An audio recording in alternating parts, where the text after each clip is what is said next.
Oke, sebelumnya terima kasih atas kesempatan yang diberikan untuk kelompok kami. Kami dari kelompok 8, kelas analisis investasi dan pasar modal EAB. Di sini kami akan mempresentasikan materi terkait return dan risiko portofolio dan pemilihan portofolio. Anggota kami terdiri dari 5 orang. Yang pertama ada Felicia Agnes Selina dengan tiga NIM terakhir 091, lalu ada Vigo Ramanata dengan tiga NIM terakhir 125, lalu ada Tasya PR Siotang dengan tiga NIM terakhir 139, lalu ada saya April Putri Salma dengan tiga NIM terakhir 310, dan ada Fernanda Vita dengan tiga NIM terakhir 327. Materi pertama ada pendahuluan. Nah, investasi itu melibatkan risiko dan return yang harus dipahami oleh investor. Portofolio investasi membantu mengelola risiko dengan diversifikasi aset. Lalu, tujuan utama dari pengelolaan portofolio itu untuk mengoptimalkan return dengan tingkat risiko yang dapat diterima atau risiko yang paling rendah. Nah, pemahaman tentang return dan risiko portofolio ini sangat penting dalam strategi investasi yang optimal. Selanjutnya ada materi terkait return portofolio.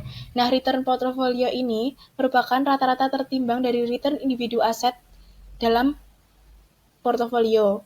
Return portofolio ini mencerminkan hasil dari keseluruhan dari kombinasi berbagai aset dalam suatu investasi. Di sini jenis-jenis return portofolio itu saya ambil 3. Yang pertama ada return realisasi portofolio, merupakan return aktual yang diperoleh dari kombinasi aset. Yang kedua ada return ekspektasi portofolio, yaitu return yang diharapkan berdasarkan analisis probabilitas dan asumsi resiko. Dan yang terakhir ada return historis portofolio atau return masa lalu yang dapat digunakan sebagai referensi untuk peramalan kinerja investasi ke depannya. Materi selanjutnya akan dijelaskan oleh teman saya. Selanjutnya, saya akan menjelaskan tentang risiko portofolio. Jadi, risiko portofolio adalah tingkat ketidakpastian yang terkait dengan return portofolio. Risiko dalam portofolio mencerminkan volatilitas dari kombinasi aset yang dimiliki. Jenis risiko portofolio itu ada dua. Yang pertama, risiko sistematis atau risiko pasar. Itu risiko yang dipengaruhi oleh faktor ekonomi makro seperti inflasi, suku bunga, dan kebijakan pemerintah. Jadi, ini tuh tidak dapat dihilangkan melalui diversifikasi. Yang kedua itu risiko tidak sistematis atau risiko spesifik aset. Jadi risiko ini berasal dari faktor internal perusahaan atau sektor tertentu yang dapat dikurangi dengan diversifikasi. Risiko portofolio ini diukur dengan varians, standar deviasi, dan korelasi antar aset dalam portofolio. Selanjutnya adalah pengukuran risiko dan return portofolio. Uh, Return portofolio itu dihitung dengan rumus return ekspektasi portofolio sama dengan jumlah dari bobot investasi pada setiap aset dikali return ekspektasi aset tersebut. Lalu risiko portofolio diukur dengan varians dan standar deviasi. Varians portofolio sama dengan jumlah dari bobot investasi kuadrat dikali varians aset ditambah 2 kali jumlah dari bobot investasi aset pertama dikali bobot investasi aset kedua dikali standar deviasi masing-masing aset dikali korelasi antar aset. Risiko dapat dikurangi dengan memilih aset yang memiliki korelasi negatif atau rendah dalam portofolio. Selanjutnya, saya akan membahas terkait diversifikasi portofolio. Nah, tujuan dari diversifikasi portofolio ini yaitu mengurangi risiko dengan mengombinasikan berbagai aset investasi yang memiliki korelasi rendah. Nah, prinsipnya ini yaitu memilih aset yang pergerakannya tidak selalu searah agar dapat mengurangi dampak fluktuasi pasar. Adapun manfaat dari diversifikasi ini yaitu yang pertama mengurangi volatilitas return portofolio, yang kedua meningkatkan stabilitas return dalam jangka panjang. Contoh dari diversifikasi ini yaitu kombinasi saham dari berbagai sektor, obligasi, dan instrumen investasi lainnya untuk menciptakan keseimbangan antara risiko dan return. Kemudian ada model pemilihan portofolio Markowitz Efficient Frontier.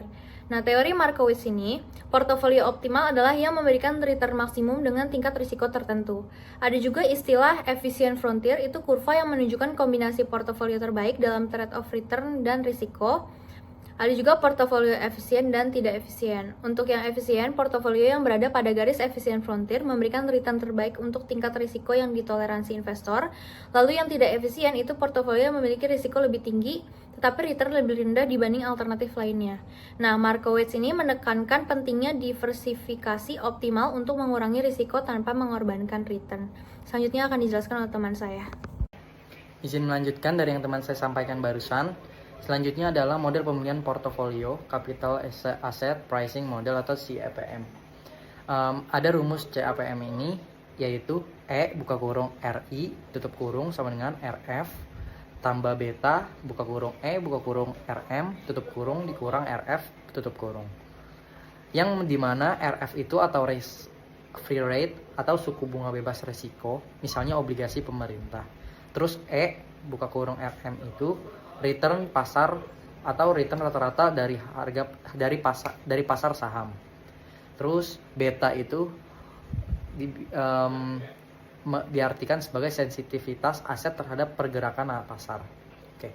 Terus ada interpretasinya itu semakin tinggi beta itu semakin besar resiko dan return yang diharapkan. Terus jika beta lebih besar daripada 1, maka saham lebih volatil dari pasar. Sedangkan jika beta kurang dari 1, maka saham lebih stabil dibandingkan pasar. Model pemilihan ini atau capital asset pricing model ini digunakan untuk menentukan harga wajar pada suatu aset dalam portofolio dan mengukur kinerja investasi berdasarkan risiko pasar. Selanjutnya itu adalah strategi manajemen portofolio. Strategi manajemen portofolio ini terdiri dari 2 pendekatan utama. Yang pertama itu adalah active portfolio management.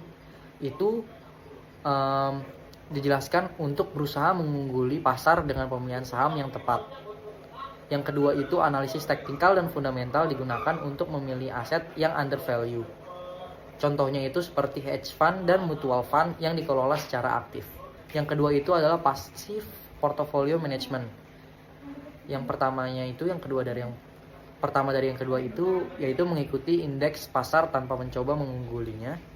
Yang kedua itu menggunakan indeks seperti S&P 500 atau IHSG sebagai acuan. Yang ketiga itu lebih sedikit biaya transaksi dan manajemen dibandingkan strategi aktifnya. Selanjutnya akan dilanjutkan oleh teman saya. Nah, pemilihan portofolio yang optimal itu seperti apa? Nah, portofolio yang memberikan kombinasi terbaik antara return dan risiko sesuai dengan profil investor. Faktor pemilihan portofolio itu ada 3, yang dimana yang pertama yaitu tingkat toleransi risiko investor, lalu diversifikasi aset dalam portofolio, dan korelasi antara aset dalam portofolio. Nah, strategi pemilihan portofolio itu ada banyak, di mana yang pertama yaitu investor konservatif, di mana investor ini memilih portofolio dengan standar defisiensi kecil untuk menghindari volatilitas tinggi. Lalu ada investor agresif, yang maksudnya itu investor memilih portofolio dengan return tinggi meskipun resikonya sangat besar. Lalu ada investor moderat, yaitu memilih portofolio yang seimbang antara saham dan obligasi. Nah, kesimpulan dari pembahasan kali ini yaitu yang pertama, return dan risiko portofolio itu merupakan 2 faktor utama yang harus dianalisis dalam pengelolaan investasi. Diversifikasi portofolio dapat mengurangi risiko tanpa mengorbankan return secara signifikan. Dengan menggunakan Markowitz dan CAPM digunakan sebagai pendekatan untuk menentukan portofolio yang optimal dan efisien. Pemilihan portofolio yang baik maka bergantung pada preferensi risiko dan tujuan investasi investor. Dan yang terakhir yaitu investor sebaiknya mempertimbangkan data historis, kondisi pasar, dan strategi diversifikasi dalam mengelola portofolio mereka.